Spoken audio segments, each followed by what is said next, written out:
line. Well, good morning, everybody. Those in the room and those far away, welcome to all officers and members. We now start our meeting with apologies for absence. I don't think we have any apologies for absence. I then formally read the notice about disclosable pecuniary interest, as I failed to do. Members are reminded that they must declare their disclosable pecuniary interest and other registrable or non-registrable interests in any matter being considered at the meeting, as set out in Appendix B of the Members' Code of Conduct, and they must consider if they should leave the room prior to the item being considered. Further advice can be sought from the monitoring office in advance of the meeting. Well, I don't think anybody sought any advice. I now need to ask, are there any disclosable pecuniary interests? None being notified, we can move on then to the minutes of the previous meeting held on 22nd of February 2022. Does anybody have any comments on the minutes?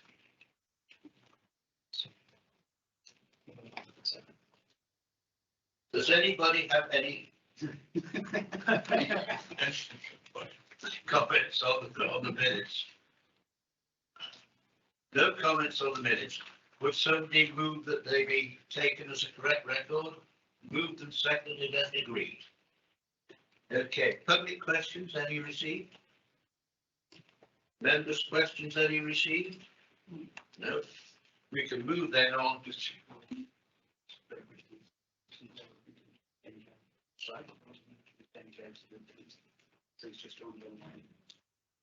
Yes.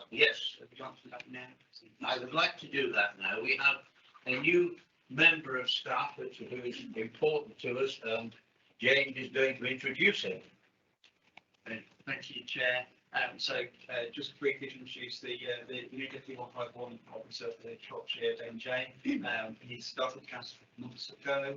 I'm not sure if he's actually met each of you as Audit Committee members. So we just thought he's covering from the cabinet, which is happening at 10:30. So we thought it useful just for him to come on and just introduce himself as the committee so that you're aware of the inputs, obviously, we'll be working between us. So Ben, just want to introduce yourself briefly. We'd like to hear from you, Ben. Good morning, everyone. Can you hear me okay? Yeah. Brilliant. Thanks for asking to meet me. It's always nice when committee members are asked to meet somebody like me. It makes me feel very welcome. So thank you very much for that. Just pleased to be here working at Shropshire. I bring experience from a number of other councils. I've also worked outside local government as well. Been here for a couple of months.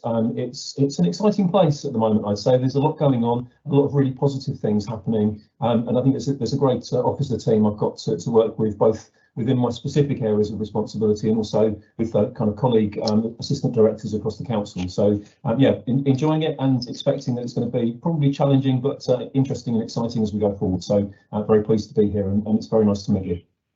Good. Well, we managed to rub along all right with the previous section 151 officer, so I'm sure we shall make you welcome, and we shall see you quite frequently in your capacity as our Deputy Head of Finance, I think, best to say, for what section 151 officer.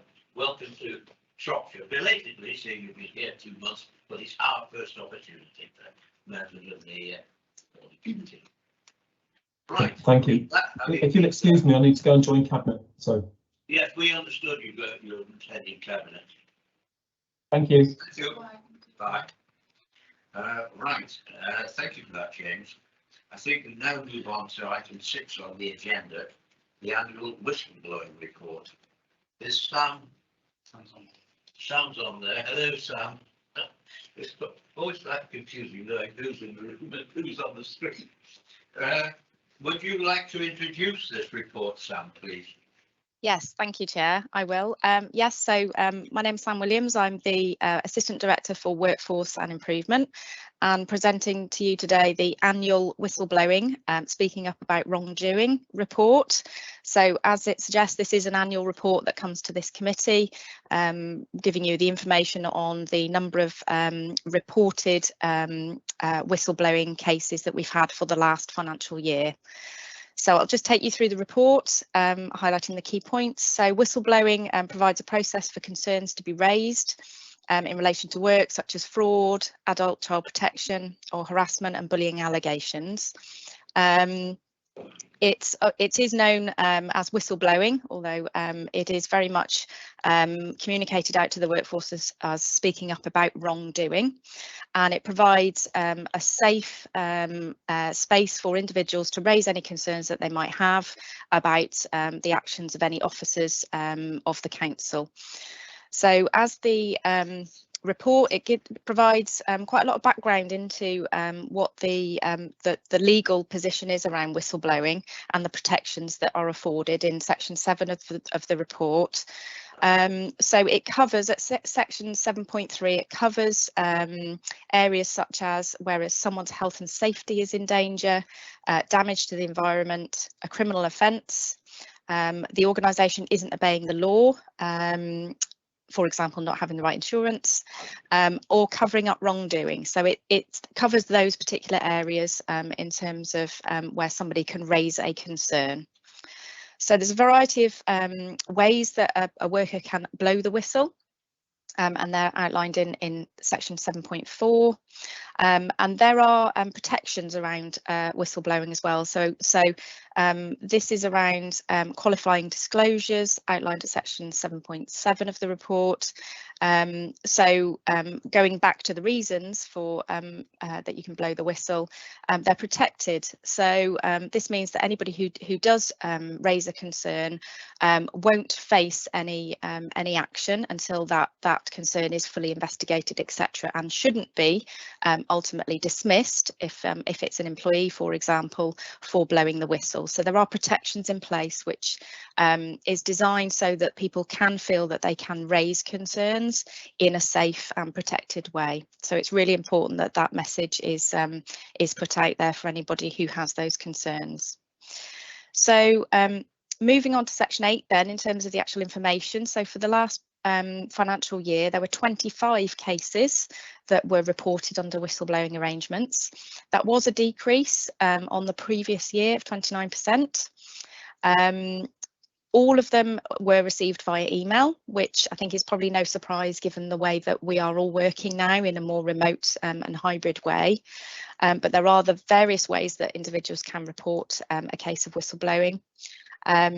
As you'll see there, the most reported theme was financial incident, which includes things such as theft, tenancy and tax fraud. 9 of the cases reported, none of which were actually employees, were then referred to a third party such as the Department for Work and Pensions and Action Fraud. Okay, so you'll see the table outlining all the different types at 8.1.2 there. So as I said before, there's been a 29% decrease in cases, but that isn't unusual. As you'll see from the table at 8.2.3, it does tend to fluctuate year on year in terms of the numbers that have been reported, but we're still in double figures and a reasonable number of cases, which would indicate that that there is the awareness out there for individuals to raise concerns, and that is communicated out there, not just within our workforce, but the wider members of the public as well. So I think in conclusion, hopefully this report provides some assurance that that there is that option for individuals to raise concerns in a safe and protected way, and that those are dealt with appropriately depending on the nature of the case. Happy to take any questions. Well, we'll see whether there are. Members got any questions on the report? It does appear to be a very straightforward report, and I was delighted to know that so many of them actually needed no further action. this doesn't by any means undermine the whole process. It does indicate that members may be that officers of the council may be very concerned about various actions and feel that they can make sure that matters are being attended to by going through the whistleblowing procedure. It's a very reassuring report, to my mind, the fact that we have this active policy in force, and I'm grateful to Sam Williams for presenting it to us today. So, shall we approve the report, members?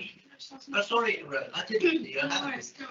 Yeah, no, questions welcome. Thank you, Councillor Dartman. I just want to ask about the decrease in the number of reports, and wondering if you have any input as to why that would be.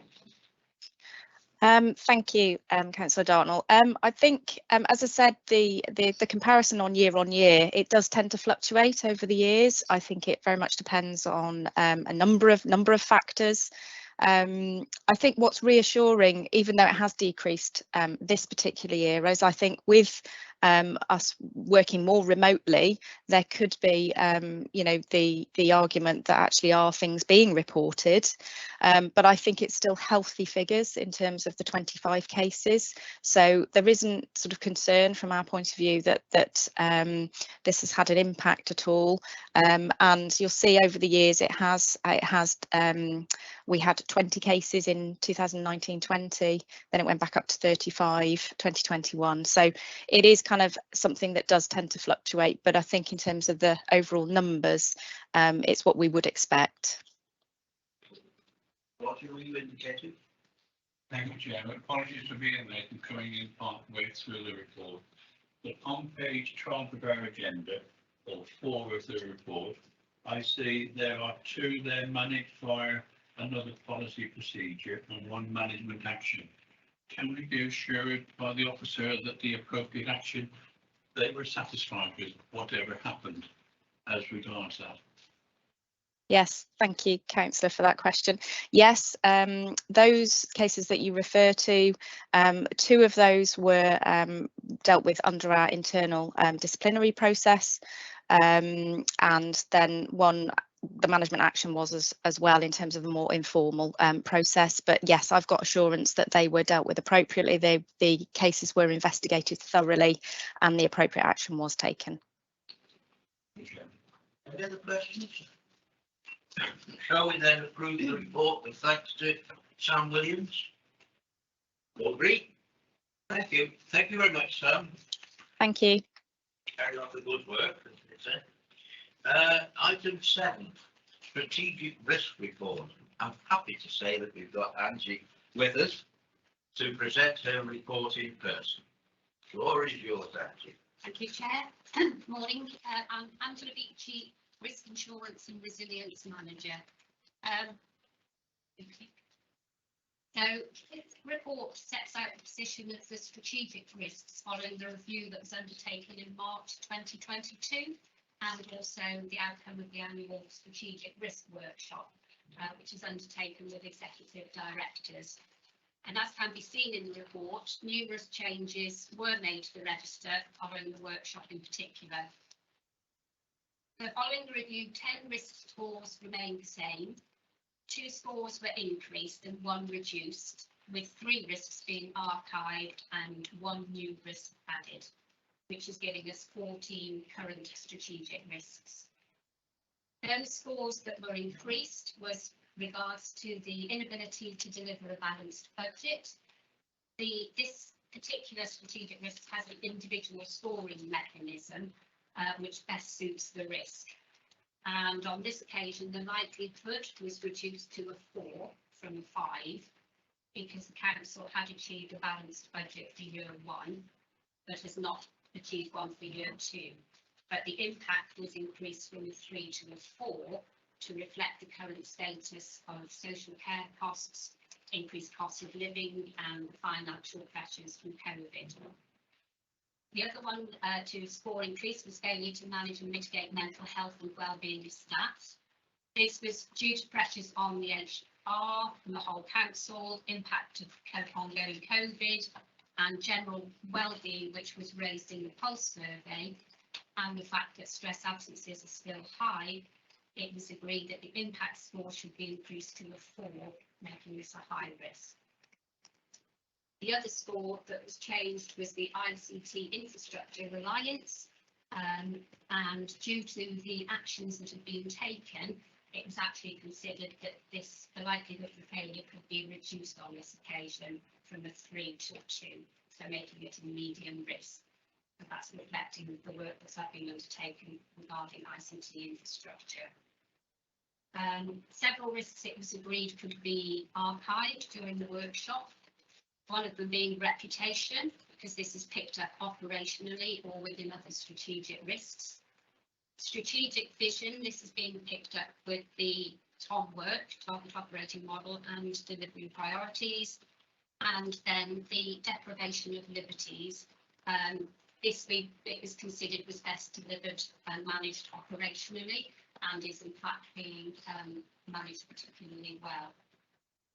There was one new risk was identified, and the title of that was given as the impact of pressures in the wider health and care system.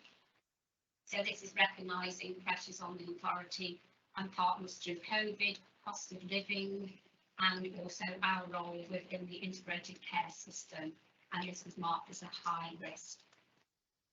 So during the workshop with executive directors, the target scores, slippage and emerging risks were all discussed, and there was an agreement that slippage on implementation dates and additional controls does need to be monitored more closely by the risk owners.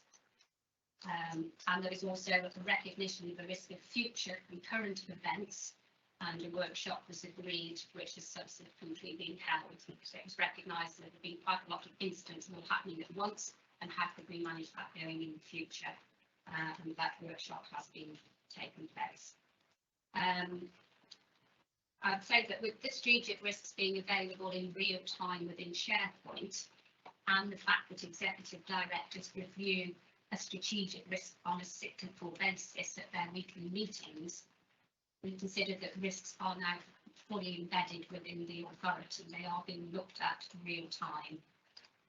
And I would ask that members accept the position as set out in the report. Thank you, Angie. Questions? Great. Thank you, Chair. Thank you, Angela, for that. I just wanted to ask about specifically that the ICT infrastructure reduction of likelihoods and I just wondered, is that, obviously that's a moment in time, is that relating to a specific action that we've taken on ICT protection? I think originally we had the ICT reliance and the cyber were all in one risk, and we decided actually they are two different things. So it's very different. We know that we've got a big exposure with cyber and we need to do a lot of work around that. But actually the ICT reliance is a lot of work being done. A lot of people now have, you know, they can work from home because there's been a lot of work, a lot of the additional controls have been completed. So it was felt from a reliance point of view, we're in a much better place, but recognising from a cyber point of view, we recognise we have more work around there. So it's been a sort of quite a few of the additional controls have been put in place. Yeah. Right, yeah. Nigel. Yes, thank you. Members will remember that the last time this come to the committee, I was quite vocal on the matter. You'll be pleased to know that I will be supporting this report today, and I'm particularly happy about 774, where there's challenges been made within when you reviewed all these, and the fact that you've archived the 3 reports, because I have to say the reports look to me more about management speak than actually risks, necessarily high risk rather, to the organisation. And I'm particularly pleased again to see the word challenge in 8.2 regarding the executive director teams, where the challenge is to see whether they're still relevant And so I can see that that's an ongoing thing. I've had, or we've all had additional training in relation to it, and I think we benefited for that. I benefited because now I can understand how you necessarily get to your risk scores. I have to say I don't necessarily agree with it, but hey ho. And one thing I would say is cyber attack. The word, it's too short. Everything else has got a describer around it. Even climate change, it says a likelihood. I think whilst further in the report, it talks about the impacts of, rather, what cyber attacks about, because it doesn't within the title define whether it's cyber attacks are happening, which they're happening all the time, or whether they're getting through. And I think it perhaps the label could be a tiny bit better. I would also be concerned that it's still maintained, and in fact this relates to them all, that it's still a likelihood of 5, because I do fear that managers, senior managers, are, if it's always going to be 5, because it's always going to be the likelihood of perceived 5, doesn't matter what you mitigate, you're never going to get it down. So I have concerns around that, but I will be supporting it because I personally think it's travelling in the right direction. Thank you for that. I'm going to call upon the owner, the risk owner, James Walton, to respond to the cyber attack that you've made a point. Thank you, Chair, for you. Yeah, I take all their points on board, absolutely. I think in terms of the description, yes, we can certainly look at that and actually look to demonstrate exactly what the issue and the implications, especially after the right cyber attacks are happening on a regular basis, and lots of those being developed. The reason, though, that it's a 5 and a 5 is that the likelihood of 5 means that it's happening, and that doesn't mean that we're just getting attacks that we're dealing with. In the last few months, we've had several attacks that have come through.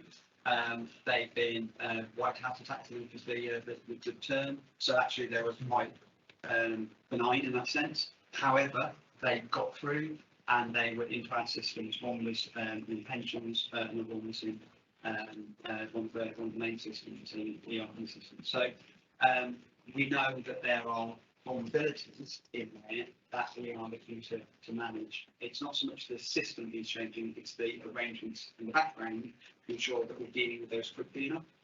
So if we don't deal with those quickly enough, then there is more risk of an issue arising. So the work that's being done at the moment to tighten that up will reduce that likelihood down from the 5 to the 4, alternatively reduce the impact as planning. That's the way we're looking. Thank you very much, Jane. Any other questions? Chair, would you mind if I just made a comment on that as well? Certainly. The cyber attack is just the risk title, so there is a detailed risk description beneath that, which is quite a wordy risk description, but we can extract that and send that through to you if you'd like to have a look at that. It's quite a paragraph of what the actual risk description is. So the cyber attack is a specific, just the title of it, but there is a detailed risk description beneath that, which more clearly articulates what it is that we're trying to mitigate. Thank you. Yes, that was brought out on the training about the better described underneath, that still doesn't negate the fact that the label should be on that what it is, what we do without it, rather than just cyber. I'm sure officers will know who we are tonight. I've got a couple of points actually on the strategic risk list. Bearing in mind that at the beginning of the report it says this report refers to the strategic risks, those risks which affect the council as a whole. Looking at the failure to safeguard vulnerable children, I am surprised that the likelihood is high and the impact is poor.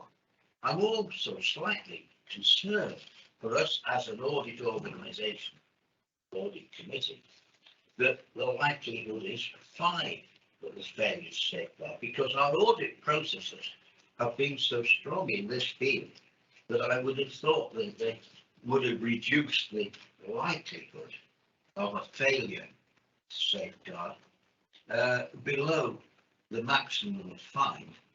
On the other hand, if we look at the impact and think of Rochdale and Telford and other places, the impact in terms of the council's reputation would, I suspect, be at the absolute maximum of 5. And so I find those scores, the rating of those scores, somewhat difficult to understand. I would have thought it would at least have been the other way around, the likelihood of 4 and the impact of 5. And just one other point, because responding to at the same time. If we look at the next risk down, the response to and recovery from COVID, I am concerned that the direction of travel, which is the last column, is not reducing. I would have thought by this time the effect of COVID would have been well absorbed into our council system, and that the actual direction of travel, we should have been getting back to somewhere more normal, and the direction of travel should have been downward. So I invite responses from Andrew for those two comments. Thank you. The safeguarding risk first.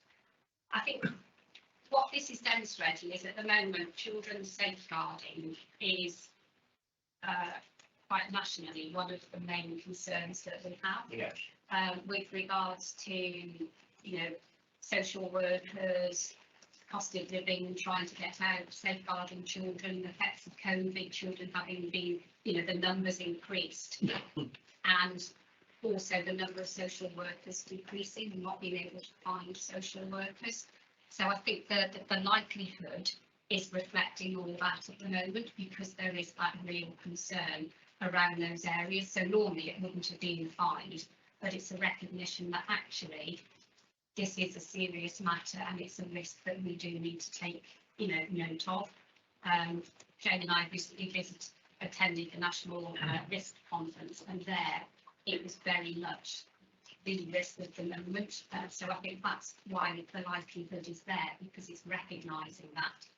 Before, I think it's also recognising exactly the points that you've said, actually, is that we have got good processes in place. So the impact of that, we think, would be a 4, is what Tanya is saying. But because of those other things, that's making it likely, because we know we've got shortages in social workers and all those problems going on at the moment. So I think that's why it is scored as it is at the moment. Thank you. The COVID one, the COVID risk, it has been agreed that Rachel will do a complete overhaul of the COVID risk, because what we need to recognise is, yes, we are now living with COVID, but we have got concerns about the winter period coming up. So what Rachel has been asked to do is to give that a complete overhaul of a review, which is then being undertaken at the moment. So when we next report to yourselves, you should see some differences to that particular list. So, thank you for that, Andrew. That's very helpful. Any other comments? If not, members, shall we thank Andrew for her report and Rachel for assistance in it, and accept the report as put before us. All agree? Thank you.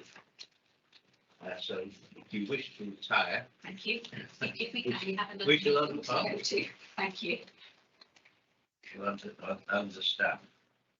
We're now moving to item 8, the internal audit performance report, pages 21 to 22. And I welcome Kerry, our audit manager, to present this report and say how much we all wish her a speedy recovery. I think she is recovering from her attack with COVID, and how grateful we are that you didn't come among us today to spread it all to us. So we're delighted to welcome you remotely, Kerry, and ask you to present the report. Thank you, Chair. And yes, my attack's very mild, so I'm very grateful for the vaccinations. There's two reports here. If I go through the first, then pause and then go on to the second one. So the first one is just updating members on the audits that we completed up to the end of March that hadn't previously been reported publicly. We completed 97% of the revised plan, and we did 14 reports. If I can take members through the report, what I'm looking for members to consider is any actions they want to take in response to any low assurance levels or fundamental recommendations. So looking at the tables in 8.2, this shows the summary of planned audits. We looked at 14 final reports, and their assurances are listed in table 8.4. So you can see there was a mix of good and reasonable reports, but also the ones more for members' attention to if they wish to escalate any issues are the limited ones and the unsatisfactory reports, and also any with a fundamental recommendation. 8.5 shows you a quick pie chart of the assurances, and you can see they're good and reasonable. It's a roughly 50-50 split, limited and satisfactory in the ones looked at in that final quarter of the year. And in terms of recommendations, there were quite a few requires attention, but there was 2% fundamental and 44% significant.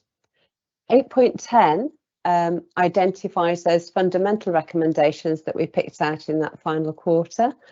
And these are in relation to IT business administration and Microsoft arrangements. And management have provided updated responses to the actions that they've either taken already or are ongoing in those areas to provide assurance that they are working on those topics. We also completed various unplanned work responding to the risks as they came along, and this is identified in paragraph 8.12. So again, these are areas where we add value to the organisation as things pop up. So just to pick out a couple, we helped establish processes to pay the energy support grant out to council tax clients with appropriate counter fraud processes with colleagues in finance and revenues, and also working with colleagues in finance and housing. We helped advise on the establishment of processes to provide Ukrainian homes grants whilst safeguarding individuals and countering susceptibility to fraud as well there. So it's those types of activities that come up that are unplanned that we're asked to support our colleagues with. All the work had been completed in accordance with agreed plans, and all reports have been reported appropriately. In terms of the appendices, the tables again summarise the complete picture April to May, and these will be repeated in the assurance report that follows this report. And table 2 provides you with a complete listing of all the audits we completed within the year, the assurances that we gave, and again the recommendations. And again, focus for Audit Committee should be on seeking assurances from management that they're completing the actions necessary to improve the control environment, where those assurance areas are limited or unsatisfactory, or where there's recommendations of a fundamental nature. Table 3, these are the unsatisfactory and limited assurance opinions that have been picked up, and this shows the controls that we tested, and we found that there were issues that needed addressing by management. So again, further information for committee to be aware of. I wasn't going to go into any more detail at this stage, Chair, and I welcome any questions on this first report. There you are, members are welcome for your questions. Have you got any questions? Everybody happy with the report? I would like to draw members' attention. There are no questions. I have a question, Rob. Huh? Oh, no, just right up there, Nigel. It's a long room. Right, Nigel. Councillor Luckett. Yes, looking at 8.5, where you broke that down in the table, I am particularly concerned about the IT elements of it. as well as the 2 that are unsatisfactory, you've got 3 that are limited with significant reports that you've done. So I personally would like to see some sort of that taken further if you feel that that it's necessary, or if you feel that you absolutely captured all of it, and the committee doesn't need to have an overview. I welcome your comments, Karen. Yeah, thank you, councillor.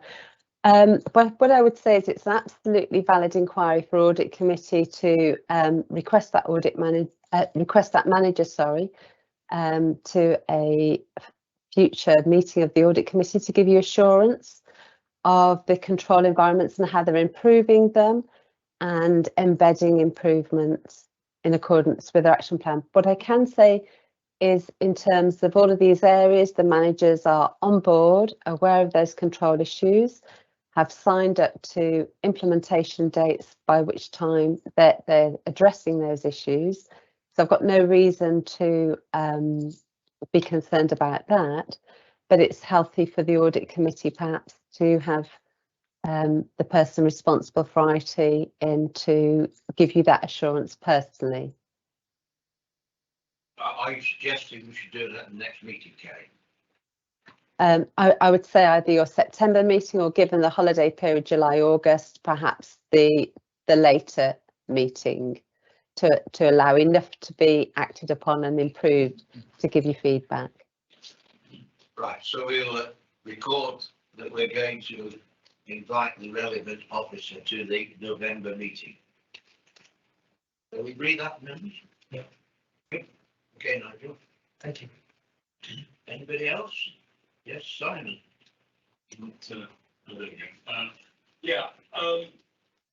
It's a bit worrying as to not so much the effectiveness of the audit process, but as to the response to the audit process, where something which I think is fairly minor, the dog warden follow-up, it's not in the same league as IT. But you've done a follow-up, that was unsatisfactory, that was a fundamental recommendation. How many strikes does the dog warden have, basically, before they're out, if I can paraphrase the American prison system? How long does it go on for? Oh, unsatisfactory, before something's done? Well, management issue, I suppose. I don't know who the dog warden's manager is, but perhaps Kerry can cast some light on that. Yeah, I think the thing for the audit committee's members to look at is, when I'm reporting these reports throughout the year, what I do give is that information about the history of unsatisfactory, so repeat offenders, if we call them that. So I do give you where people are repeat offenders, and I think this is information that is key for members to identify where you're seeing patterns of repeats. And, you know, if you've got concerns, such as you've mentioned with the dog wardens, again, it's healthy for the audit committee to bring those managers in and ask them to account for any improvements that they've done since the audit report, and pop that question to them. I do know that Andy Wild will be joining us for the Highways report later on, and he is the manager of the dog wardens, and again he might be able to provide members with an update at this committee if that's helpful. But again, Andy's not aware of that at this stage, so he may not have all that information to hand today. And just finally, will you be doing yet another follow-up until it becomes satisfactory? Where reports are unsatisfactory, we follow up. Where there's fundamental recommendations, we follow up and we report back to audit committee. If something moves into the limited range on the next audit, we don't automatically follow up because we're not resourced to follow all unsatisfactory and limited. Okay, thank you. I would like to take members to page 51, paragraph 824. Now you see that our audit manager makes a note that she and the team have been nominated for consideration for awards on the national stage. I think she's got those results now, and I would like to give Kerry the opportunity of telling us just how it all went. Thank you, Chair. You've jumped onto the next report. Is that okay?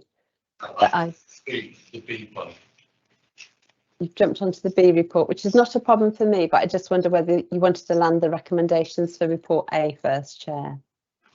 Oh, sorry about that. Yes, I have turned too many pages. Okay, we'll come back to that. Any other comments?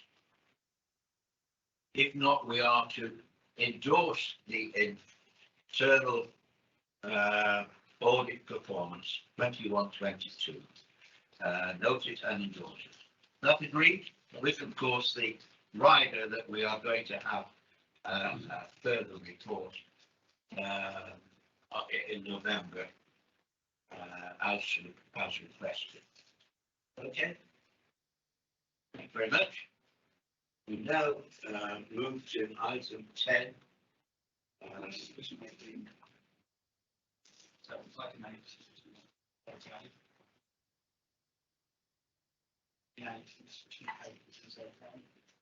sorry, the annual report 21-22. Yeah, sorry, thank you for that. Item 8B, annual report 21-22. Presumably this is Kerry again. Thank you, Chair. I'll take members through this. Some of it is a repetition of some of the information in the report 8A, because obviously year end it starts to add up. So this gives you the information behind my opinion, which I have shared in briefing papers with everybody. So I'll just touch on some of the key points. We've completed 47 reports across the year, but we've also done a lot of added value work. And we've made 389 recommendations based on all the work that we've done and the activities that I've seen and been involved in. I'm able to offer limited assurance on the Council's framework for governance, risk and internal control. If I take members down to, I'll be referring to paragraphs 8.1 first. The audit plan was considered and approved by committee originally in March 2021. And you'll be aware that we've had various changes and revisions to the plan, and this has reflected changes in resources, but also the risk environment and responding to business needs as we've gone along. I can confirm that we've been free from any interference throughout the year, and this is important. We've not had our independence compromised or pressurised by anybody.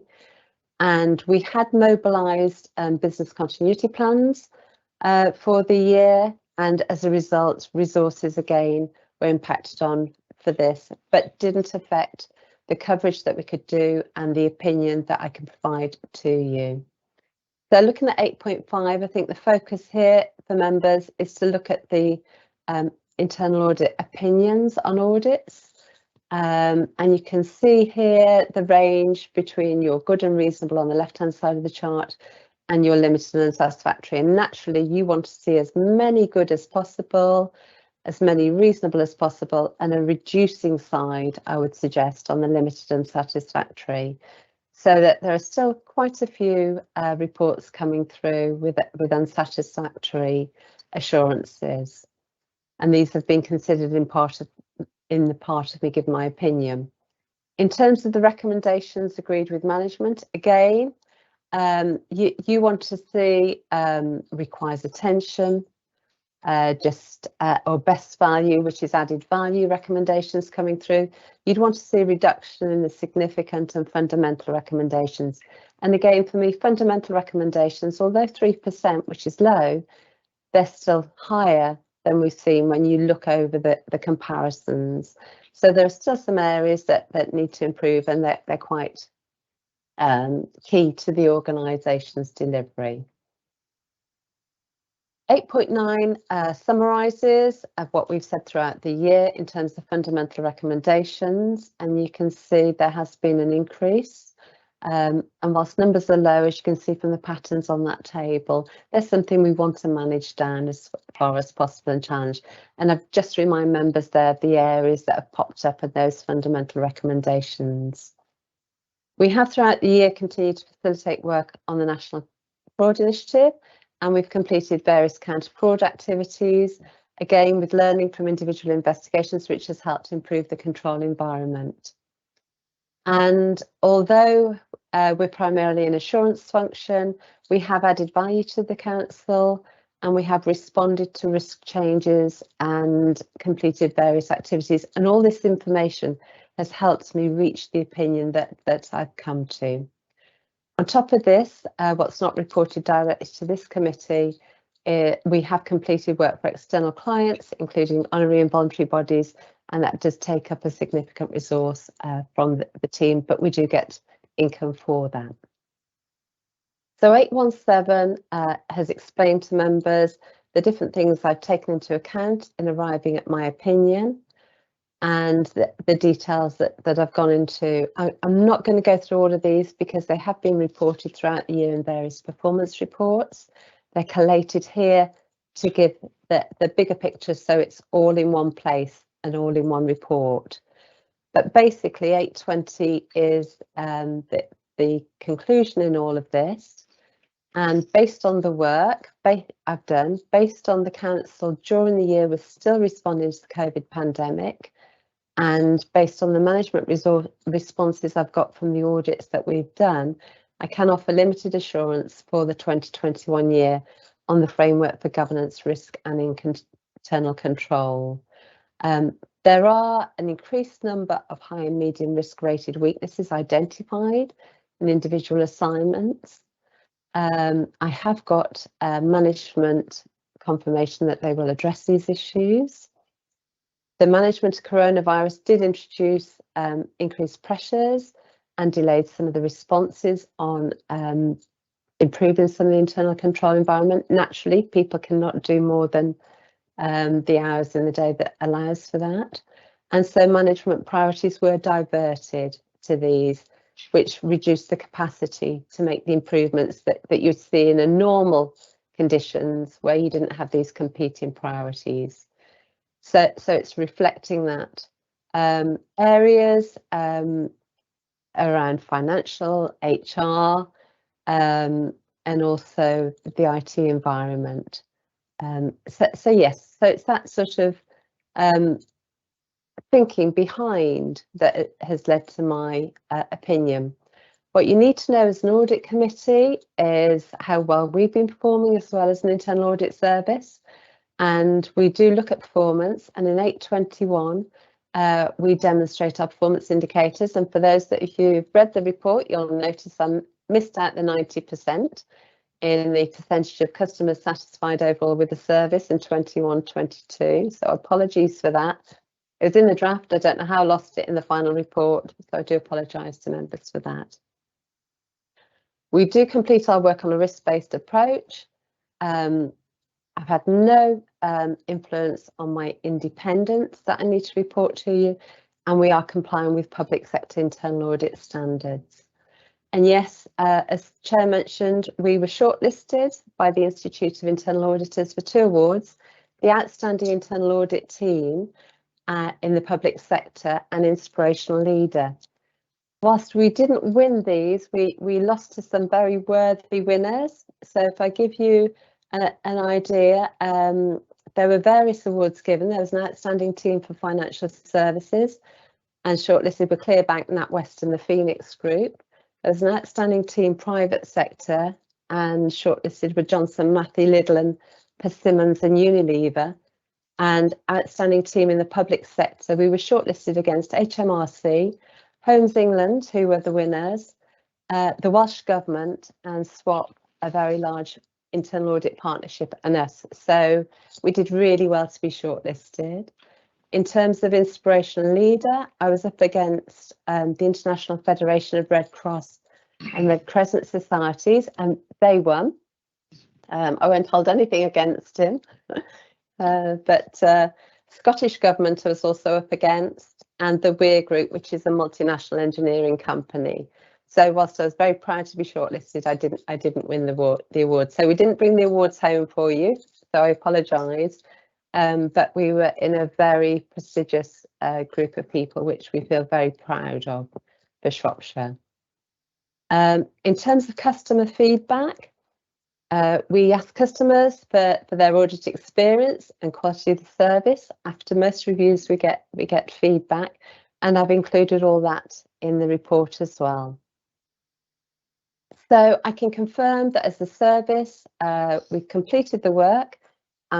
It's independently completed, and the annual opinion is there on the adequacy of the Council's framework for governance, risk management, internal control. And my overall opinion is limited. I'm not proposing to go through all the appendices. I'm going to pause there, Chair, if that's okay, for you to feedback on any comments that you may have. Thank you, members. Anybody happy? Bob is not happy. Thank you, Chairman.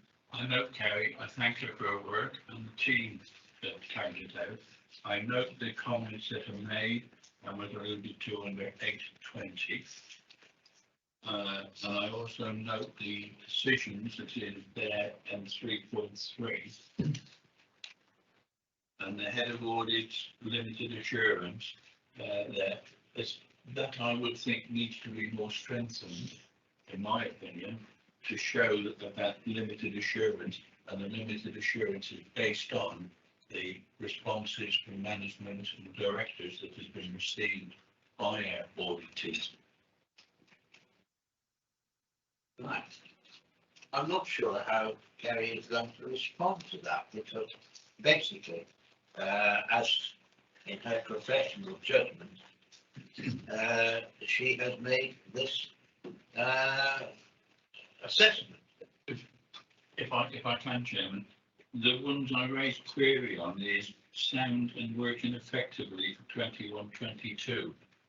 With the limited assurance that's there, there's certain parts that haven't because of the reasons that is stated there, and it's the management's assurances that have been given the limited assurance that it is there. It's marrying the two together and trying to audit are satisfied that we will be given the promises that have been made by management, but it is a statement that is there. That's why I'm suggesting maybe it could be rephrased or something like this. I will wait to hear what Kerry says. But it's an interesting comment, Roger, we'll hear what Kerry says. If I pick this up right, Chair, and I'm sorry, I'm not quite sure I've picked up the exact paragraph that we're talking about, but my limited opinion is based on all the work that we've done, and I'm comfortable with that on the approach and the scope of everything we've looked at. The managers, when I talk about they've signed up to the individual audit reports and the audit recommendations, and there's action plans in place to address the internal controls. So there's a willingness there to improve the internal control environment, but there's also an acknowledgement that what we found to be in place is in place. So where we've identified good and reasonable audit areas, managers are in agreement. Where we've identified limited and unsatisfactory audit areas, managers are in agreement. But I do apologise if I've not heard everything. But in terms of the phrasing, if it's 819, I'm offering limited assurance that the Council's framework for governance, risk management and internal control is sound and working effectively. That's the standard phrase. So I would offer limited assurance, I would offer good substantial assurance, or I'd offer no assurance. But that phrasing about the Council's framework for governance, risk management and internal control is sound and working effectively would still be the phrase that I would use in giving that assurance. There is an appendix that might explain this. The audit assurance opinions, table 4 in the appendices. gives the full wording of all those assurances. Does that answer the question? I don't think we can really pursue this any further today. If Roger has any further queries, I think it would be advisable if you took them up with you afterwards. We can't alter the report now that's before us.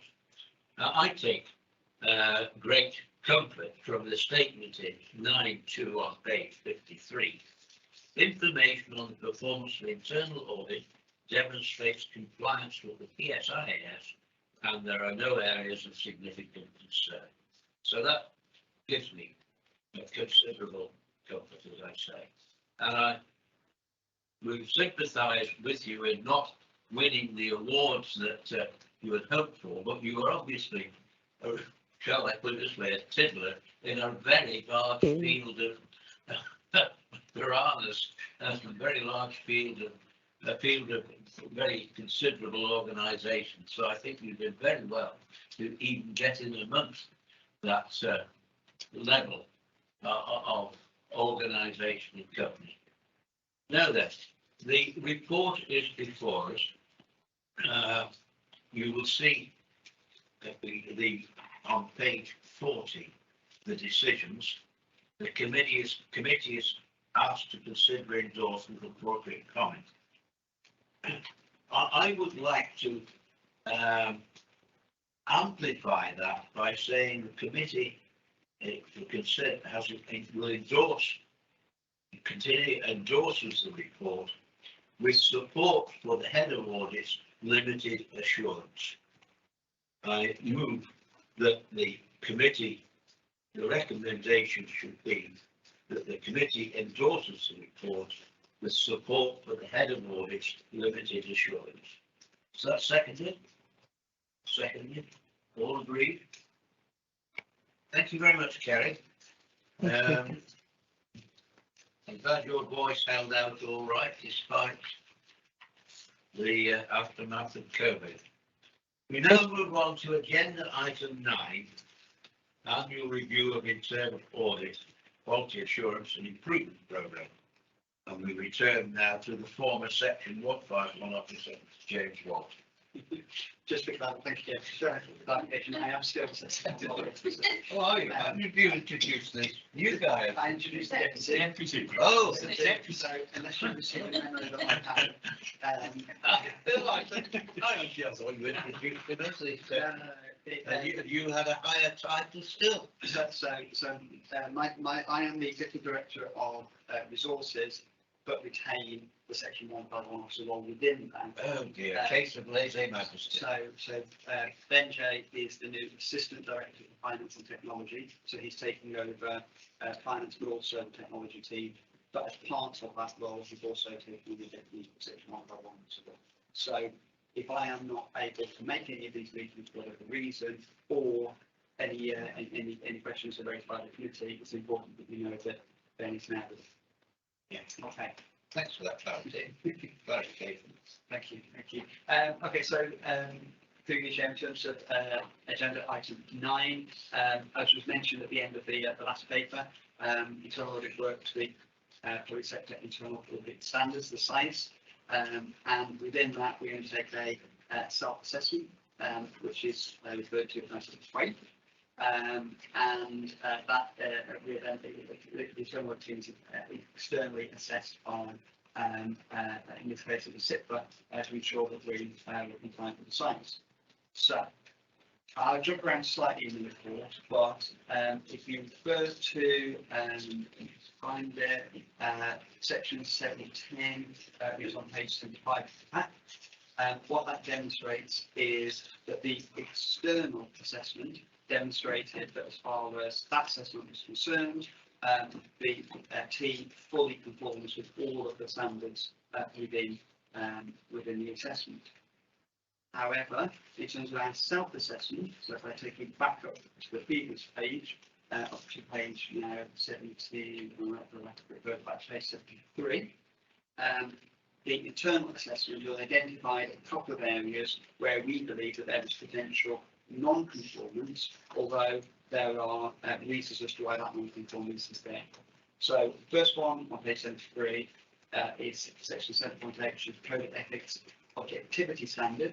There it asks, do internal auditors display objectivity by not taking part in any activity or relationship that may impair or be presumed to impair their advice assessment. So again, the basis of transparency, as has been reported and will be reported in further reports on the agenda, internal audit have undertaken work within the main body of the organisation, for example, in relation to supporting a number of elements of code grants, just as quickly one example. So clearly, any internal auditors that are involved in that could not argue that they were being completely rejected if they then went to the auditing plan. So what the team ensure happens is that a different member of the team would audit separately if that happened. So we don't believe it's an issue, but for transparency, we report. The second item of partial conformance is in paragraph 7.9, which is the independent signature objective standard. Does the chief executive, chief board executive, which is basically Kerry, confirm to the board at least annually that their internal audit activity is organisationally independent, and the examples there show that the internal audit budget plan and the appointment of the head of internal audit are responsibilities of the audit committee, but they're not. Those are both responsibilities of myself as the section program officer. So again, despite the fact that all of those issues are reported, we report the annual audit plan, we discuss resources, and we were certainly discussing appointment or removal of the head of audit. Nevertheless, they are my decisions, not the audit decisions, and therefore that would demonstrate partial conformance rather than full conformance. The full self-assessment is attached to Appendix A, which demonstrates in more detail all of the areas where we are conforming and those two areas of conformity. Stop there. Comments or questions? Everybody happy? Nigel. Yes, James, it's interesting about that 7.8, where you identify an auditor that's been involved in the process shouldn't be the auditor that does it. The irony is that will actually preclude probably the best person on the team with the most experience actually doing the auditing. And I wondered if there's a better way via management that that person could do it if they're then independently managed through that process, or is it just easier just to exclude them? Chair. Effectively, we just see it as marking your own number. So if you're given the work in that area, we would expect, I mean, there is elements like we do this with us by internal audit being involved in the process. They are going to bring all their experience to it. So the necessity for that actually to be audited is probably considerably reduced. Nevertheless, if you take the code grants as the example, there was then I think it's possible that actually happened, which I think now. If there was an external review of that process, we would want to ensure that before external auditors came into that process, that we had done a review ourselves, so we would get an independent person to review on the process. Yes, I see that. 7.12 really covers this. Procurement for the assessment was completed in accordance with contract rules through quotations. The assessment was delivered and full conformance report, as shown in the table immediately above para 7.12. Yes, I just, before we move to the conclusions, I'd like to draw attention to para 7.13 on page 76, in which you will see that we were asked to assist a newly formed unitary council in best practice and support for their newly formed audit committee. It's very flattering indeed to be asked to be considered strong enough to mentor somebody, some other local authority, and I found that a real pat on the back for our audit team. So we're asked to consider and endorse with appropriate comment. We've made appropriate comment. Shall we endorse the conclusions of the annual review of internal audit? All agreed? Thank you very much indeed.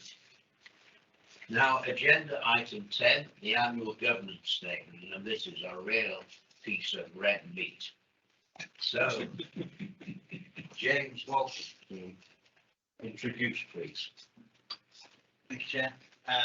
I will just give a brief introduction because it is quite a long paper and there is quite a lot of information contained within it. So it's just really to confirm that every year we produce an annual governance statement. It forms part of the accounts package that we produce every year. There's an extensive programme whereby we review senior officers, we ask senior officers to review their governance arrangements over the previous financial year. So these relates to the 21-22 financial year, so up to the 31st of March 2022. That extensive review is then collated and considered, mediated, consent, and the final annual governance statement is produced in draft. So this the actual statement itself is attached to Appendix A, and you will also so that's just for information, pages 107 to 130 of the pack. Appendix B is part of the main report, and then Appendix C, which is the annual governance statement action plan update, is again a separate report. That's pages 131 to 134 and of the pack. But in terms of the AGS itself, as I say, extensive work was undertaken to complete this.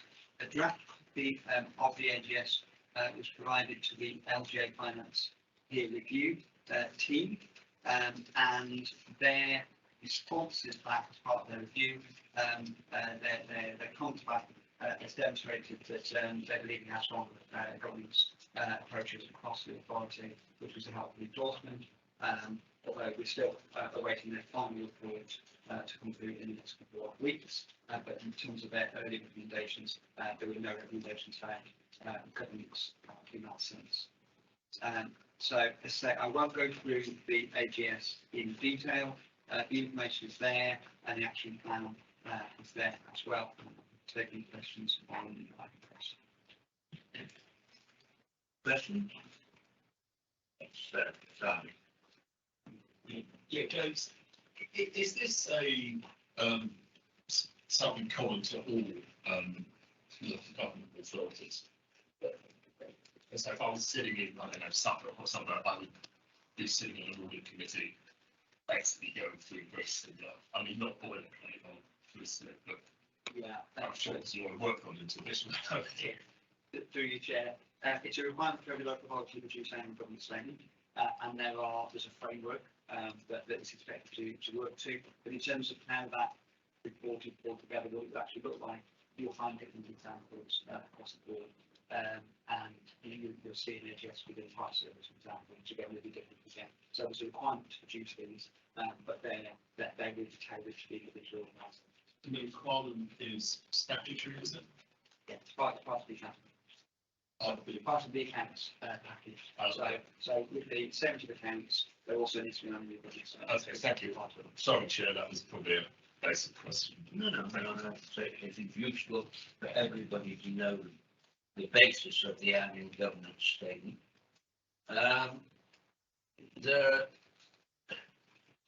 are a number of appendices as well which have to be considered, and I think it simply demonstrates the comprehensive nature of the report, which certainly shows that our governance is fully up to the standards we as an audit committee would hope for. I think if you go to para 7.2 on page 85, this sets out in short detail what the actual, what the annual government statement actually is. A discretionary code against which the council is judged. And so the annual government statement is there for all to see and to make their own judgments if they disagree with the conclusions that we are a well-governed organisation. Dr. Council. Any other comments or theories? Well, we have two recommendations that are on page 84, 3.1 and 3.2. The committee is asked to consider the annual government statement, which we have done, and also the internal audit conclusion that the council has reasonable evidence of compliance with the code of corporate governance. Shall we agree those recommendations, members? Question. Yeah, no, come in, Martin. Question, Chairman, and that is on page 87 in 711 under Appendix B. The statement is made. Significant governance issues are identified within the AGS for targeted improvement activities with identified lead officers and time frames, and the ongoing impact of COVID-19 is considered in the contents. Do you think any part of that should be included in the recommendations from it? There is an item there in 3.2 about Appendix B, but that to me is significant in 711 that it sums up part of Appendix B. I'll leave you with that to consider. I'm going to go back to James just for a comment on that. It's the fact that it seems to me the fact that significant government issues have been identified within the AGS shows that the function is working correctly. It doesn't devalue the annual government statement, between that we comment on the conclusion of reasonable evidence of compliance with the Board of Corporate Governance. But with the fact that we have identified certain areas within the council which may need attention, doesn't, to my mind, as I say, devalue the conclusion of the annual government statement. But James, would you like to have a comment? Thank you, Chair. It's part of the regular process that we will identify significant governance issues. As part of that overarching review of the annual governance statement, there's effectively three parts to that. One is that you would review the significant governance issues that arose the previous year, which are part of the action plan to be dealt with. The second part is reviewing the annual governance statement itself for the year, and the third part is identifying those significant governance issues for the coming year, which forms that action plan going forward. Where we have governance issues from the previous year that have not been addressed, those will be carried forward and or updated if considered. So I think the process is there and it's fairly well understood and it's fairly long-standing now. It's been that process over years. So in terms of the recommendations, we make reference to those appendices and we make reference to the kind of overarching process. What we don't do is pull out the individual appendices or issues in that sense. In a sense, I don't have a problem with that, but I'm personally not sure that it is adding value because it's there. If you look at the recommendations that are reported, which I'm inviting you to endure, 3.2 says the council has reasonable evidence of compliance with the Code of Corporate Governance. The word reasonable is, I think, we want to be relied on. We're not saying we have total evidence of absolute compliance across the whole of the organisation, but we're saying that as a whole, the organisation complies with the Code of Corporate Governance.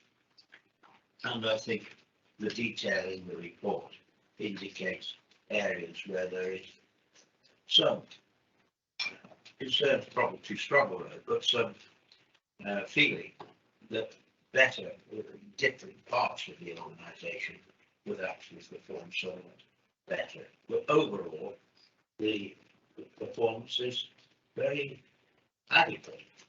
So I'm happy to go with the recommendations, which don't gild the lily and say, well, absolutely brilliant, everything is wonderful in this world, our world of corporate governance. They're saying that with reasonable evidence of compliance, and I'm happy with that. So would somebody like to move the recommendations as set out in paragraph 3 on page 3, page 84? Simon, I can agree.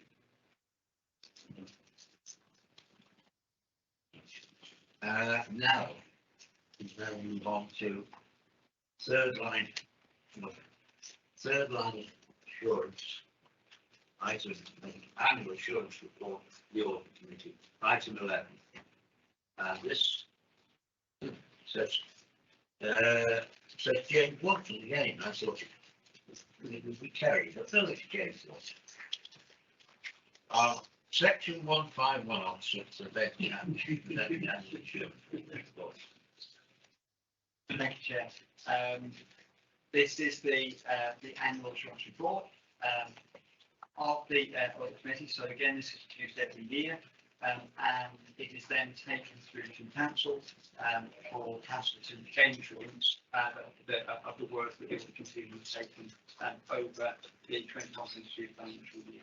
So council are due to this on the 27th of September, which again is in line with the usual time frames.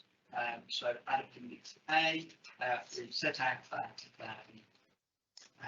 assurance report. It includes a statement from the chair, and then demonstrates attendance over the year, reports, key reports that have been considered, and the annual statement of assurance at the end, which the chair will sign. So therefore, it's important that the audit committee have considered and are happy to endorse this for that on the provision to the council in September. So, happy to take any comments, potential amendments or considerations that the committee would like to know. Just in following that up, can I explain a little background? This report is my report on behalf of the committee. Kelly drafts it for me, and I sort of alter it as I see fit. And in that sense, I have added in or amplified certainly, the paragraphs 14 and 15 on page 141 and 142, in which I express, as a committee, our thanks to the officer who guide us throughout the year and give us the opportunity, or me the opportunity, to provide an annual assurance report on behalf of all of us. The fact that I feel that we can offer assurance that we've worked well and that the audit function has worked well over this past year was entirely due not only to the diligence of members, but to the professional capabilities of all our staff, and I have tried to reflect that in the report. So the annual assurance report of the audit committee, which is our report, which I sign on behalf of the audit, is now reports. Comments? Projects? Yeah, and it isn't nitpicking, but it's going to council, and that is the paragraph 7 on page 139 and paragraph 8 on 140. The one says has held 8 planned meetings, including this meeting, and the next one says has held 5 planned meetings, including this one. I presume committee and training meetings there, and I'm not sure. Whether I have misread it or not, I'm not sure. But as it is going to council, it's maybe slight alteration. Well, good point, Roger. It's the fact that you have not totally understood it might mean that many others will not totally understand it. And I am not clear without going into this month of time how many meetings we did have. Somebody, Kerry, can you respond to Roger's comment? It's a very valid one. Yeah, thank you, Chair. That is a valid comment. What I will do is double check, and it looks like one of those paragraphs is superfluous. So I'll correct that. Thank you, Kerry. Yeah, Roger, is that it?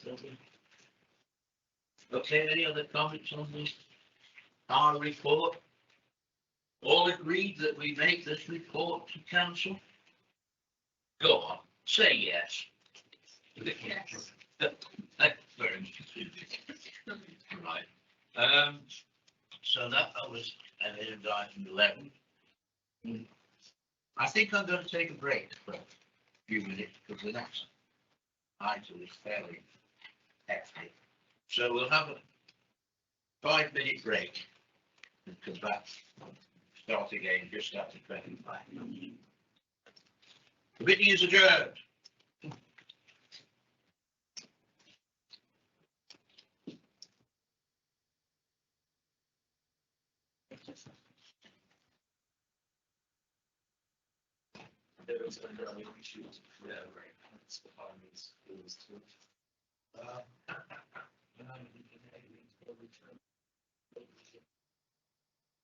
Hello, Jeanette. My name's Nigel Lee. I'm just having a call.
Floor, James.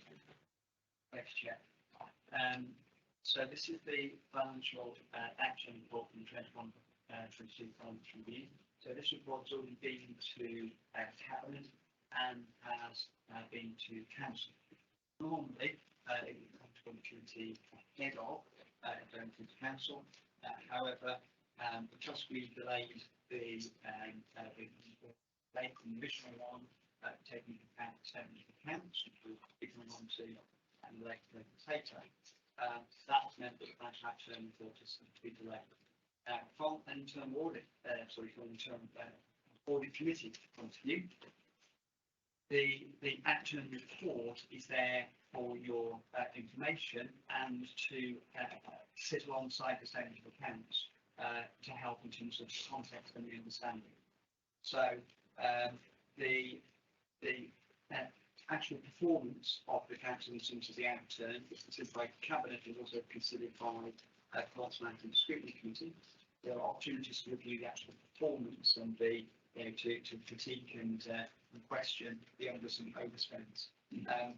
The audit committee is more about understanding the process, understanding the way in which the report is put together, the implications and issues arising from that very process, and ensuring that you have an understanding of the kind of the position in terms of unders and overs over the year, so that you can then bring that context into the statement of accounts, which is the overarching year-end position.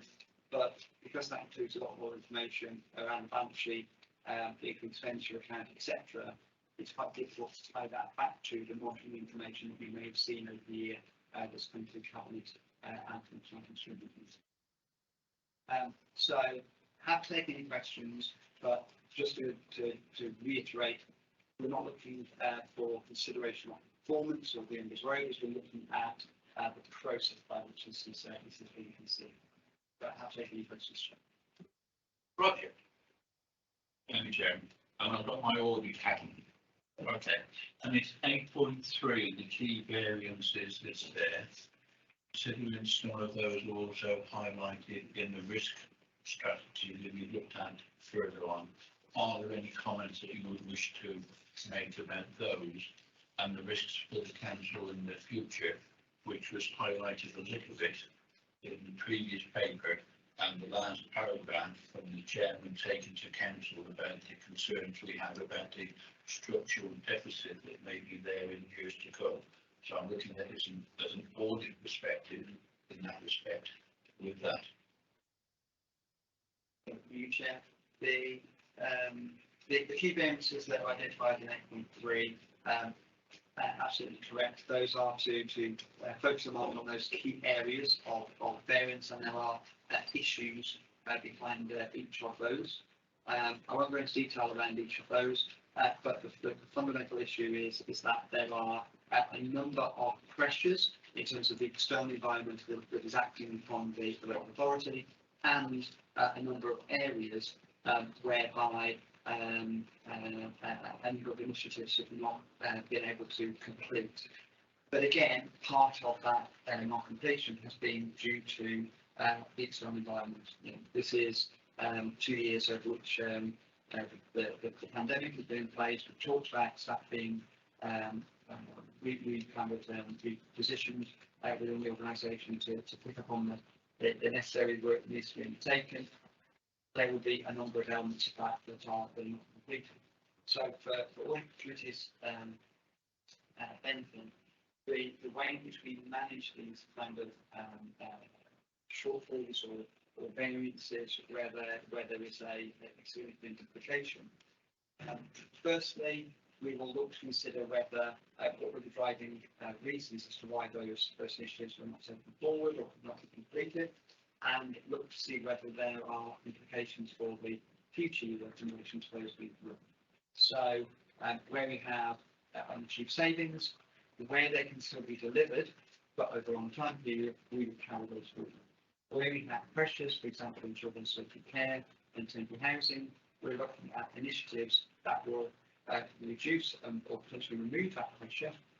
Whether that will be quickly, whether that will take a long period of time, needs to be assessed. and therefore the budget process enables those pressures to be taken into account in setting the future budget for the financial year. So when we talk about a funding gap, what we're talking about is the gap after we've taken account of all of the issues from the previous financial year and the issues that were aware of coming into the financial year.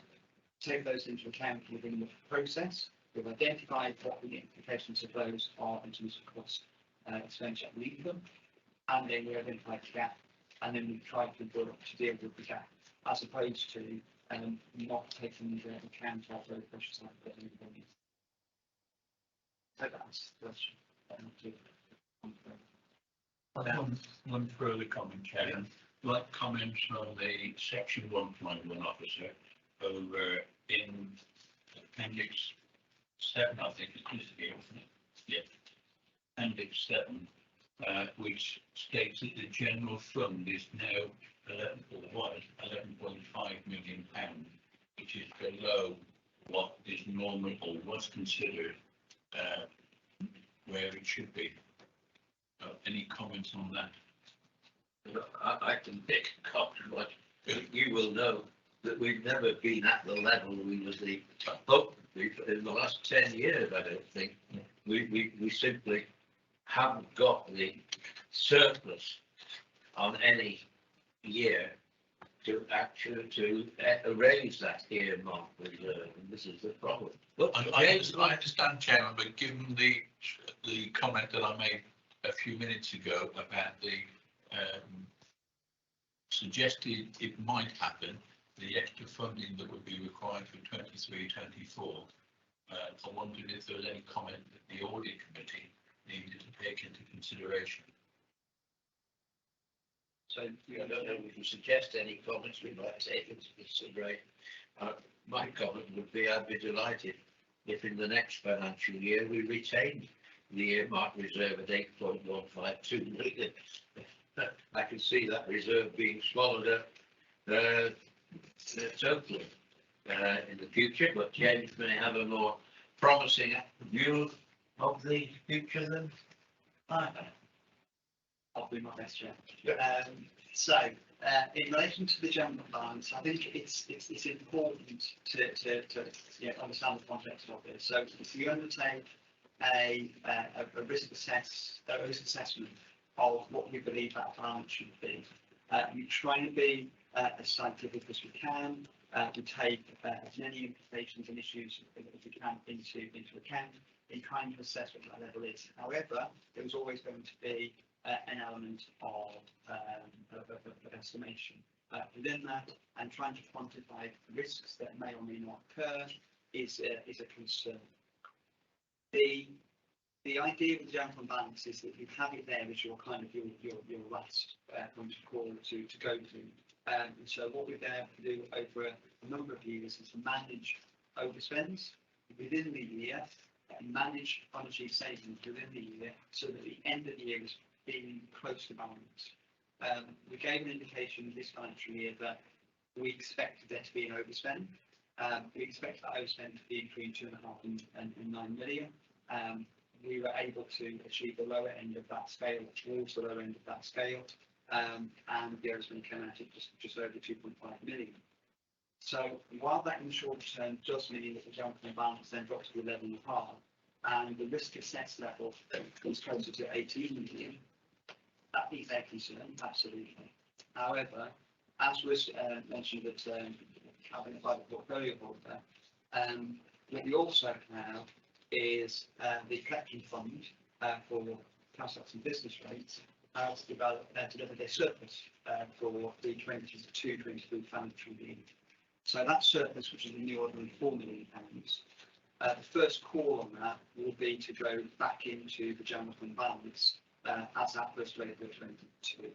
So while the end of year has to, for the accounts purposes, demonstrate that we've dealt with the overspend and therefore that's hit on our general fund balance, effectively the day after, on the 1st of April, that £4 million goes in, and the balance is now up to around about £15 million. So it's still not at the risk assessed level. However, we are looking to review the methodology around that general fund balance calculation. I think it's time that we did that. That may result in the general fund balance needing to increase. It may result in it needing to reduce. We will look at that objectively and see what the answer comes out at, and then we will consider where we go in terms of holding that balance there. The important point to me is that we hold the balance that we feel is reasonable, and secondly, that if we ever need to use that balance, that we make sure it's immediately put back the following year, because otherwise you do start to move into unsustainable territory whereby you're unable to deal with risks in the year adequately, and you have to start making harsh decisions potentially just to try and manage the new position. The other side of that coin, of course, is what we don't want to do is to put the authority in an unsustainable position by trying to find money to put into the general fund balance in case you need it. So that's why we've always known that the general fund balance has never quite been at this level, but we've been reasonably comfortable about that because actually, in the big scheme of things, it's not that far away, and we try to manage. I mean, we have a good track record of managing in a year, but we very rarely need to go into substantially reducing the balance against them. Well, that sounds like a pretty comprehensive review of the balance situation to me. Any other comments on the financial outturn?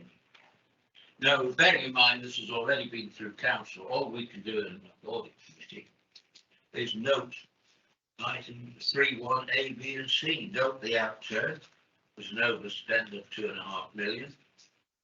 Note the level of general fund balance stands at 11.5 million.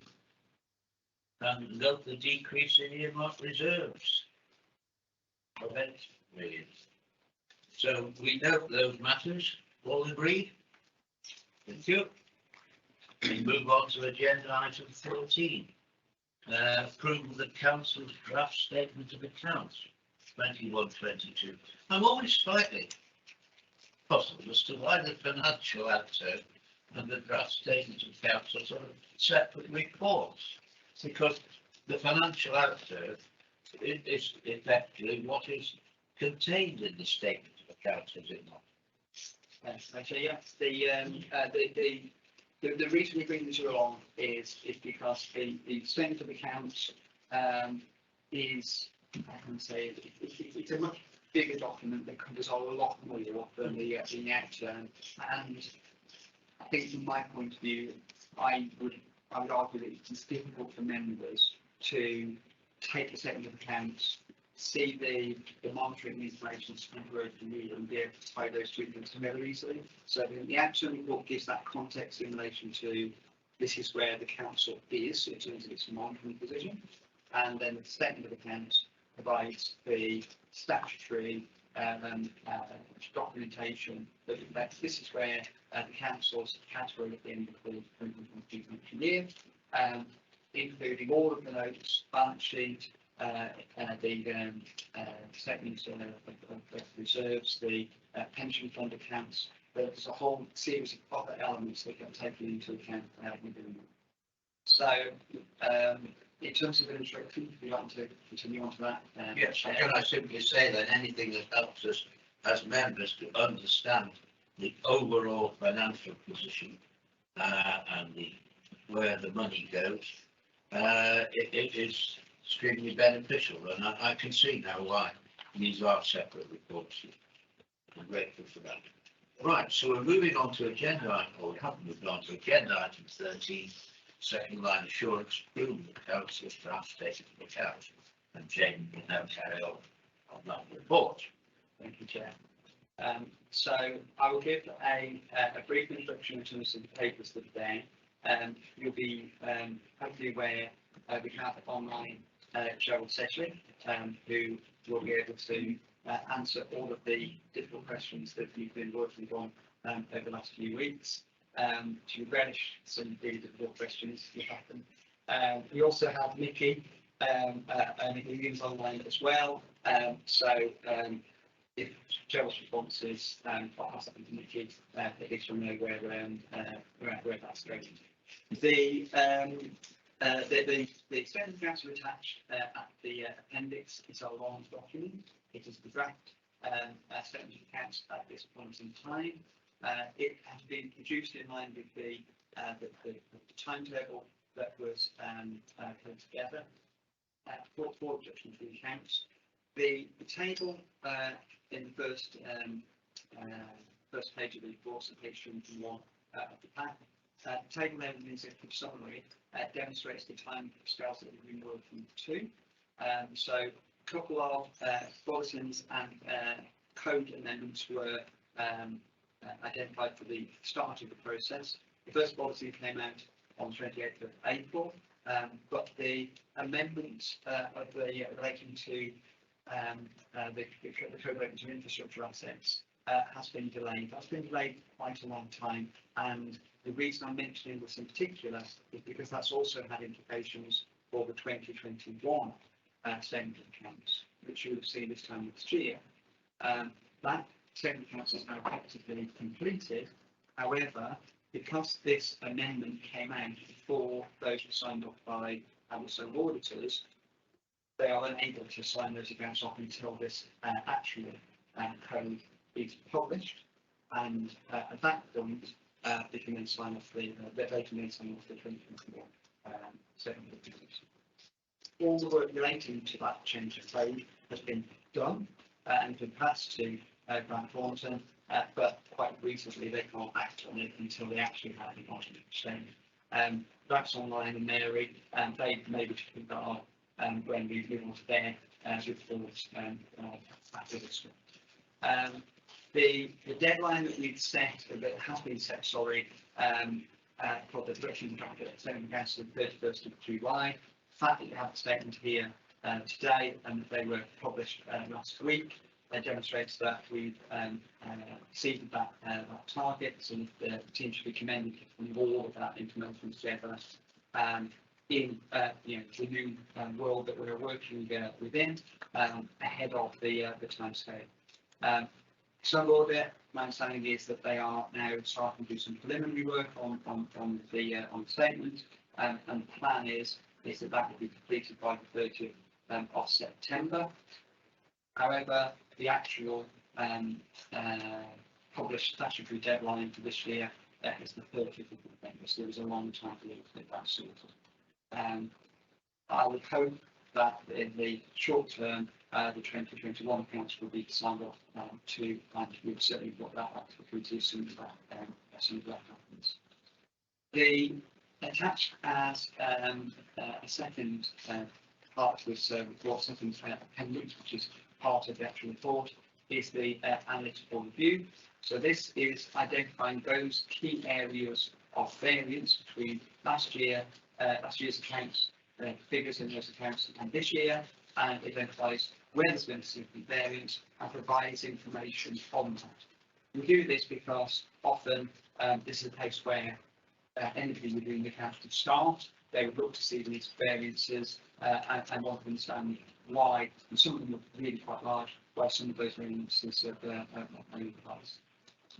So that analytical review is there, the statement of accounts is there. I won't go through any of that in any detail. So I'm happy to take any questions. And as I say, Cheryl and Nikki are online and ready to take any questions that you need. Well, we welcome Cheryl and Nikki, and grateful they're attending our committee to answer the multitude of questions which will arise, no doubt. So, if anybody got a question? It's a very long document and very self-explanatory. So everybody happy with the statement of accounts, where the money came and went, so where it came from, where it went to, conclusions that are reached. Sure. I just want to sort of underline something that James has said, in that it is really disappointing, and though I know it's nobody's fault here, that the year-end 21 accounts still haven't been signed off. I mean, I'm talking as a member of the audit committee, and we're moving on to discuss year-end 22 accounts, and yet 21 accounts haven't been signed off. I mean, it's just a statement, Chair, that really, as an accounting practice, and I suppose this is true for all local authorities, it's and then they go bankrupt, and we haven't had accounts, and nobody's to blame because we haven't actually seen the accounts. It really is a peculiar state of affairs. I'll leave it at that. But I don't think we'll like to go bankrupt. Yeah, some would do that, Brian, and we not. But I'm not as pessimistic as you are. well, they have. You know, Northampton, before you say it, you can't get your accounts in order. How can you expect, you know, these issues not to be? Well, that's a very clear comment, and I think it deserves a comprehensive answer. It has some answer. James, do you want to say a bit more about why these 21-22 accounts are so far, 2021 accounts are so far astray? Yes. I mean, would it be better for Grant to come in and just explain where we are in terms of the position of the 2021 accounts? There were a number of delays at the start of the process, and there was a period then where there was too much going between the organisation, between the authority and Grant Thornton, and then there were a couple of things that came out before they were closed. I think the plan was to get them closed earlier. However, the delays then did draw down a couple of changes. But Brad, whether you want to right. Well, can I welcome Grant Patterson and Mary Eden, and from our external auditors. We've waited a long time to enter into our delimitation, and you're spot on the programme. So welcome to both. And the hot potato has been passed to you, Grant. Right, thank you, Chair. I presume you've got through your deliberations on the financial statements end, because to a certain extent we were going to pick up 2021 as part of our progress report. So I don't know if members have finished commenting on the 21-22 financial statements. I'm happy to respond to the hot potato, but well, the query is, why are the 2021 accounts not already ready for approval, or have not already been approved?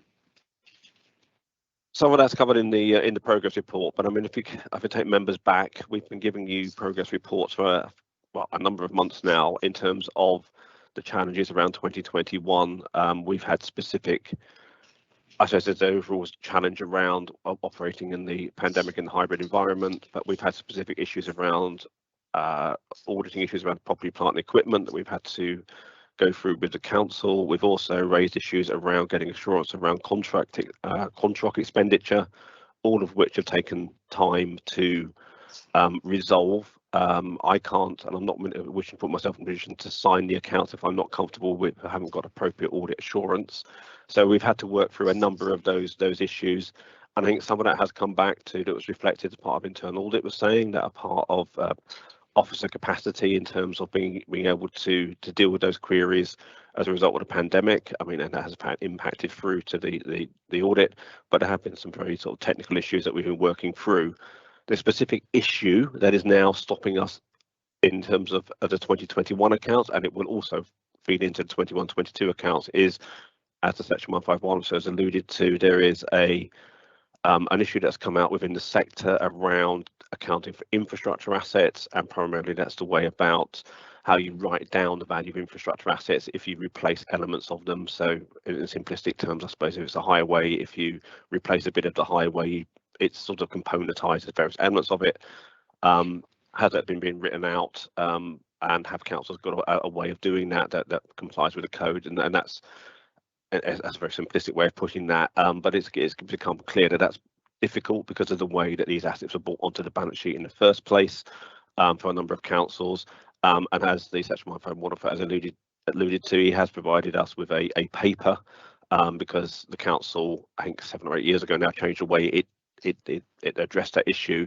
But what we've been holding on for is waiting for CIPFA to clarify, if possible, updated guidance to the code, because I don't want to invest time in looking at what you're doing now if something comes out that says you do it in a different way, if you know what I mean.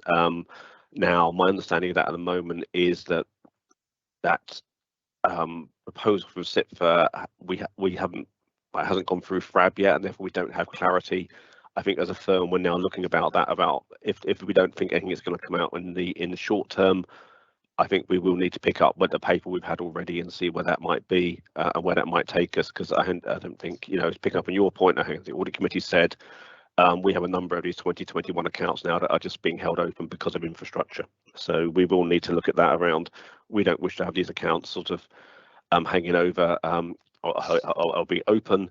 And we will need to look at that on going forward. So I think there's been a number of issues around which have sort of delayed the 2021 financial statements.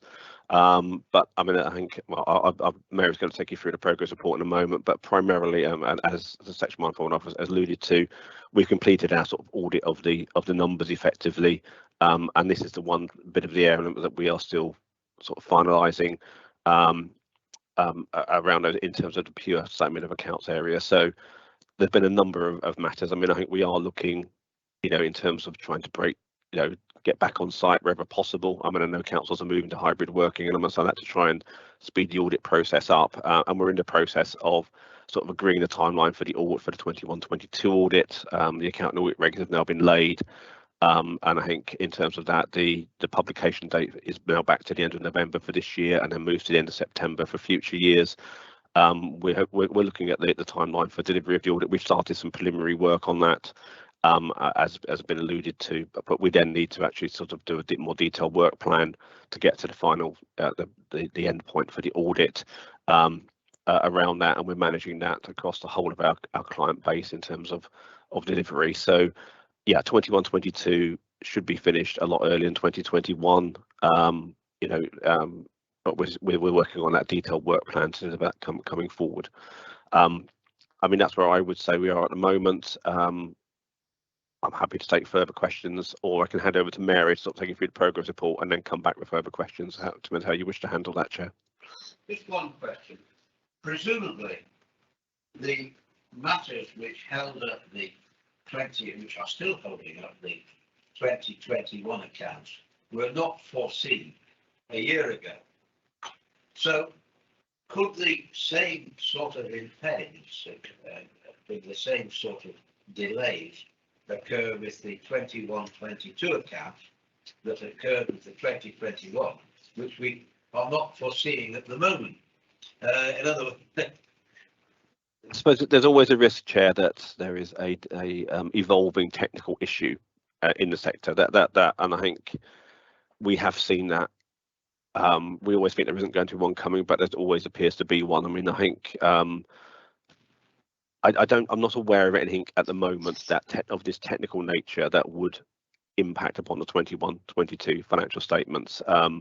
There is, I think, some growing, I suppose, MRPs is mentioned in terms of the outturn reports, etc. Like that. The government is consulting on a newer or clarified guidance on MRP. I don't think that will be a material issue for the council. I'm not aware of anything, and IFRS 16 has been delayed, and I don't believe the council's early adopting, so that won't kick in until 23-24 at the earliest now. So I'm not aware of any evolving technical matters that are coming out that would, in this, particularly delay the audit. Because yes, you're right, the infrastructure asset wasn't foreseen. It arose out of another from somewhere else, and I think it's been now been looked at. So there's always a risk that might happen. We're not aware of any in the system, but I can't sit here and go that nothing will appear. So I think we are looking at a more, from our perspective, getting back to audit as usual in that sense. In terms of that, I think, and therefore, I think the danger might be around infrastructure assets. If there's no quick resolution, then that may well impact upon 21-22 again. But yeah. So We shall hope that Yep. we shall all hope that nothing impacts on the timetable for the 21-22 approval of the draft statement of account. We are looking at this 21-22 draft statement of accounts. Are there any other comments on it? Anybody else wish to make any further comments? If not, we are for the recommendations that the members receive the draft statement of accounts. All agreed that we as members receive the draft statement of accounts? That's agreed. Thank you for that. So we now move to item 14, which is where Grant Patterson and Mary Wren from Grant Thornton's come in with their audit progress report and sector update, some of which I think they've already covered for us in the previous report because we asked them to. Right, Grant, your report, please. I'm passing over to Mary to take you through the detail on this one, and then we'll both pick up questions at the end. Thank you, Grant. Thank you, Mary. Thank you, Chair. Thank you, Grant.